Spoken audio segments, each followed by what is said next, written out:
Do 0 aos 7 anos, principalmente, nós modelamos muito os nossos pais, desde a questão comportamental até mesmo a visão de mundo que eles têm. E isso também tem relação com o dinheiro. Meu nome é Marci Reis, eu sou especialista em investimentos e mentora de mulheres ambiciosas. Seja bem-vinda ao canal. Se você gosta de dinheiro, saiba que aqui é o lugar certo. Já se inscreve. Quando a gente entra nesse mundo de entender a questão, nossa questão comportamental e a nossa relação com o dinheiro, isso é o que foi aprendido, um comportamento que os nossos pais tinham, que herdaram dos nossos avós, e consequentemente isso vem passando de geração em geração. E que a partir do momento que a gente não quebra um ciclo, não interrompe, isso vai ser passado para a próxima.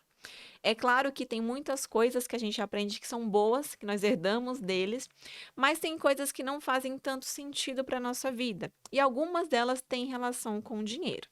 A relação que você tem hoje com o dinheiro, seja ela positiva ou uma relação negativa, é justamente porque você aprendeu a lidar com o dinheiro dessa forma. Você já deve ter escutado algo com relação a crenças. O que na verdade são crenças?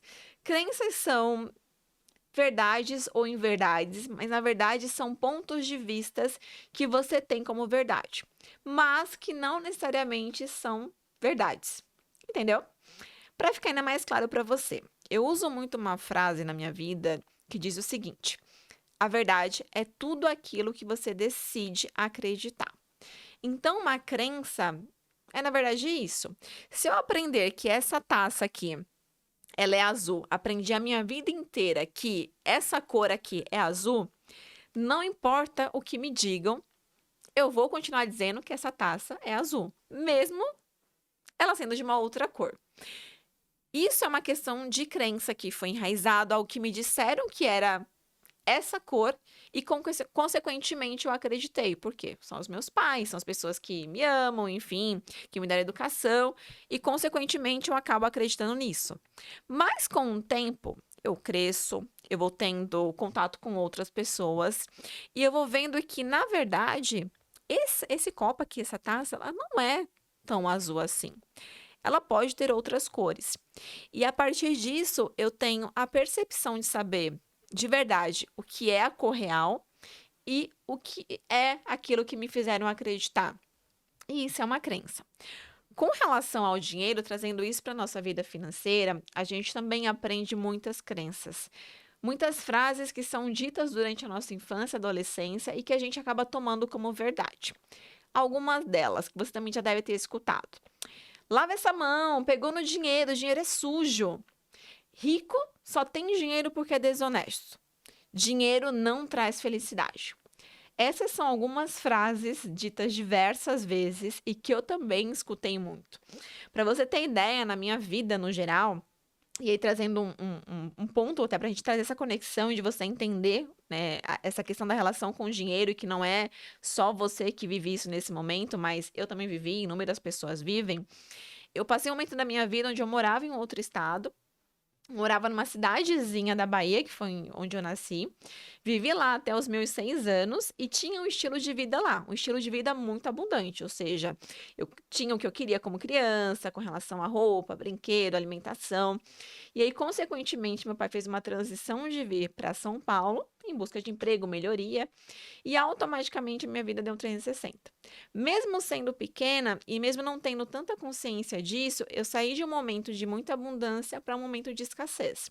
Onde lá a gente tinha casa própria, tinha meu próprio quarto, e aqui nessa transição para São Paulo, a gente começou a viver de aluguel.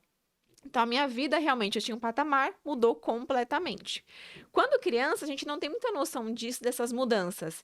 Mas essas mudanças e a forma como é encarado, e principalmente a relação com o dinheiro, e aí eu vivia a tal da escassez, de fazer mais escolhas, de abrir mão de algumas coisas para garantir só o que era essencial, isso também foi trazendo um impacto muito grande na minha vida e que eu só consegui quebrar isso na fase adulta, quando eu entendi a questão do dinheiro. Quando eu passei a ter excelentes remunerações, mas eu não conseguia manter o dinheiro guardado, investido, eu não conseguia de fato reter esse dinheiro. Ele saía, porque eu não tinha essa consciência, né, de manter de fato, de ter o dinheiro investido, ter o dinheiro guardado.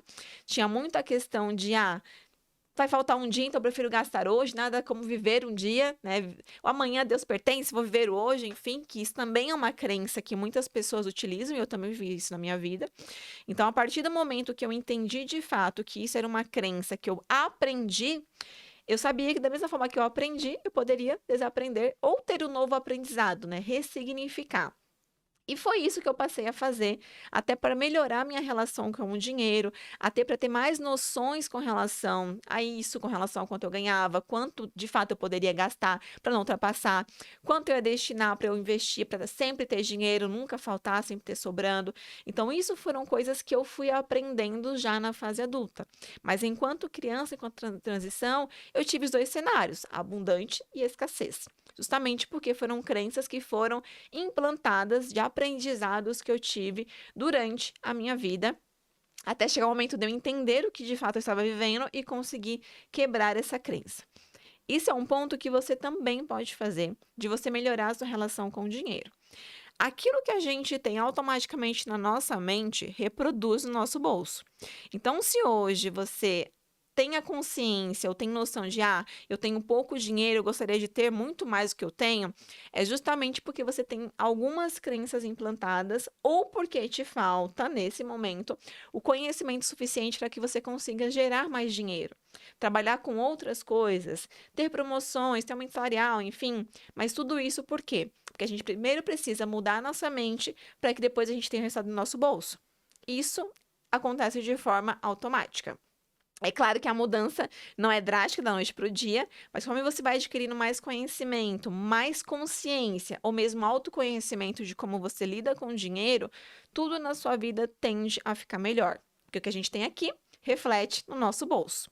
Um outro ponto que seria legal até você analisar a sua vida no geral, é você entender se quando você era criança, adolescente, dinheiro era assunto na sua família. Se vocês sentavam para falar sobre dinheiro. Ou se dinheiro era um paradigma, um tabu. Ninguém falava, ou quando falava entre dinheiro, seus pais brigavam, enfim, tinha discussões intermináveis, que é o que a gente mais vê. Hoje, a maioria das pessoas, os casais, não se separam por infidelidade. Separam pela questão do dinheiro, pelo financeiro, porque existe muito a questão do dinheiro do homem, dinheiro da mulher, ou onde só o homem trabalha fora e a mulher trabalha em casa, e o homem ali dá todo o direcionamento e não conversa com a parceira do por que está gastando, com que está gastando, não tem esse diálogo de fato. E aí, quando tem, é só para ter discussões.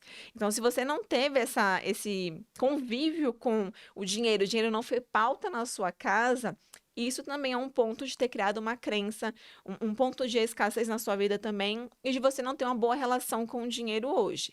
E é claro que, a partir disso, a gente tem também ter a nossa responsabilidade de, hoje eu tenho consciência, eu tenho conhecimento que talvez seja por isso que eu não consiga reter dinheiro na minha vida, que eu não consiga ter dinheiro guardado, que eu ache maneiras de gastar tudo que eu ganho, mas a partir do momento que você sabe, também é uma decisão que você tem de ressignificar, de colocar um ponto final nisso e a partir desse momento construir uma nova história.